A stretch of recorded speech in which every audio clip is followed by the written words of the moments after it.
Anwar Musa beri amaran keras pada kuli. Pemimpin UMNO serang bersatu. Ugutan Menteri Keuangan tidak berasas, kata Mahathir. Saya rela jadi pengkhianat, kata Najib.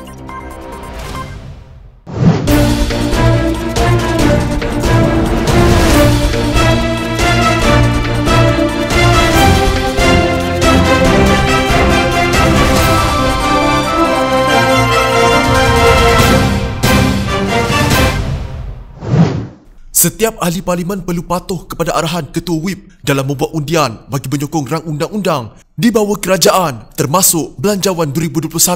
Peringatan itu diberikan Setiausaha Agung Barisan Nasional Tan Sri Anwar Musa terhadap ahli parlimen Gua Musang Tan Sri Tengku Razaleigh Hamzah. Menurut Anwar, kenyataan Tengku Razaleigh yang meminta ahli parlimen membuat undian di Dewan Rakyat mengikut ketetapan sendiri dan tidak mengikut ketetapan parti adalah tindakan yang melanggar mandat diperolehi parti semasa pilihan raya sebelum ini. Kita semua faham, kita adalah wakil rakyat yang dipilih oleh parti. Kita bertanggungjawab untuk dukung keputusan parti dan kita juga buat keputusan menggunakan sistem whip. Bila parti membuat keputusan, Ketua Whip akan berikan arahan dan kita akan undi mengikut arahan whip. Kalau ada ahli parti yang hendak bertindak sendiri, maka bila sampai pilihan raya, tidak perlu lagi parti buat keputusan sendiri jugalah. Kalau tidak mahu ikut parti, tidak mahu patuh pada arahan parti, maka kena bersedia juga terima tindakan tertentu yang dibuat oleh parti, katanya pada sidang media di Parlimen. Anwar berkata, Ketua Whip Parti ketika ini sudah memberikan arahan dan ahli Parlimen Barisan Nasional akan menyokong RUU yang dibawa kerajaan dan menyokong RUU Belanjawan 2021. Seorang pemimpin UMNO sekali lagi menyerang bersatu melalui media sosial. Kali ini berhubung langkah Kerajaan Perikatan Nasional menguruskan ekonomi bagi mengimbangi kesan wabak COVID-19. Menurut Syahrir Samad, pada pandangannya, Kerajaan Perikatan Nasional kini terkial-kial untuk menghadapi keadaan semasa. Tidak sekadar itu, bekas ahli Parlimen Johor Bahru berkenaan turut melanjutkan kritikannya kepada Pemuda Bersatu Armada. Saya ingat nak post komen saya tentang kegeligaan pemimpin muda PPBM, katanya dalam satu hantaran di media sosial. Mengiringi kenyataan tersebut ialah tangkap layar laporan mengenai idea Ketua Armada Bersatu Wan Ahmad Faisal Wan Ahmad Kamal untuk meringankan kesusahan rakyat. Ditemu buah stesen radio BFM, sedetik itu mencadangkan agar Bank Negara mencetak lebih banyak wang untuk diagih-agihkan kepada orang ramai. Idea itu bagaimanapun menjadikan timbalan Menteri Belia dan Sukan terbabit menjadi sasaran persendaan serta kecaman. Kata Syahrir, untuk menjelaskan pandangan terhadap idea Wan Ahmad Faisal, memadai untuknya mengongsikan pandangan seorang anak muda Johor Bahru. Macam mana Kerajaan Perikatan Nasional berteras PPBM terkial-kial dengan keuangan dan ekonomi negara, macam itu jugalah pemimpin pelapisnya. Timbalan menteri itu, katanya. Sementara itu, seorang lagi pemimpin UMNO Johor turut mengkritik Wan Ahmad Faisal. Menurut Dr. Puan Zarkashi, ketika ini nilai ringgit Malaysia sedang lemah. Justru cadangan pemimpin Armada Bersatu itu yang sebelum ini turut menyarankan agar hutang rakyat kepada bank dihapuskan tidak dapat diterima. Wan Faisal, engkau ni dah kenapa? Terlebih outside the box ke? Engkau tahu tak, nilai mata wang Malaysia sedang lemah sekarang ini. Abahku, kalau over sangat, elok rotan je dia ni, katanya yang juga bekas Ketua Pengarah Jabatan Hal Ehwal Khas Jasa.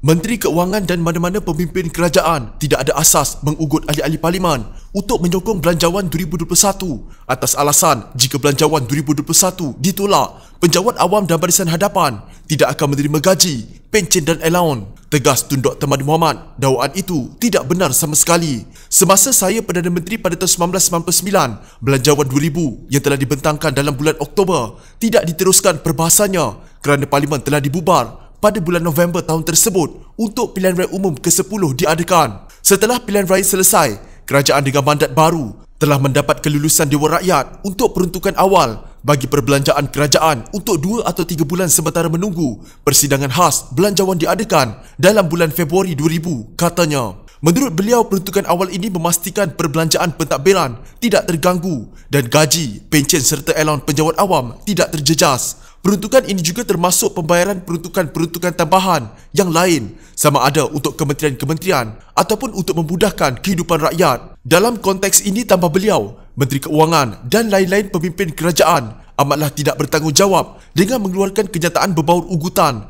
yang jelas bertujuan untuk menekan ahli-ahli parlimen bagi meluluskan Belanjawan 2021 walaupun ia adalah belanjawan yang banyak kekurangan dan keburukannya. Tegasnya, kenyataan berbaur ugutan itu secara langsung bertujuan mengekang ahli-ahli parlimen daripada melaksanakan tanggungjawab untuk memastikan belanjawan itu adalah untuk kepentingan rakyat dan bukan kepentingan politik parti yang memerintah. Berdasarkan kenyataan Menteri Keuangan dan pemimpin kerajaan yang lain, jika belanjawan itu ditolak, rakyat dan penjawat awam akan menderita akibat dari sikap ahli-ahli parlimen yang menolak Belanjawan 2021. Jika itulah pendirian Menteri Keuangan dan pemimpin kerajaan, ia bermakna ahli-ahli parlimen perlu memberi blank check dan menyokong untuk kelulusan belanjawan tersebut walaupun terdapat kecacatan yang nyata di dalam belanjawan tersebut, ujar beliau lagi. Oleh itu, Dr. Mahathir mahu Menteri Keuangan dan pemimpin-pemimpin kerajaan yang di dalam keresahan, kehilangan kuasa berhenti daripada mengeluar kenyataan yang tidak berasas yang menakut-nakutkan rakyat semata-mata untuk kelangsungan politik mereka.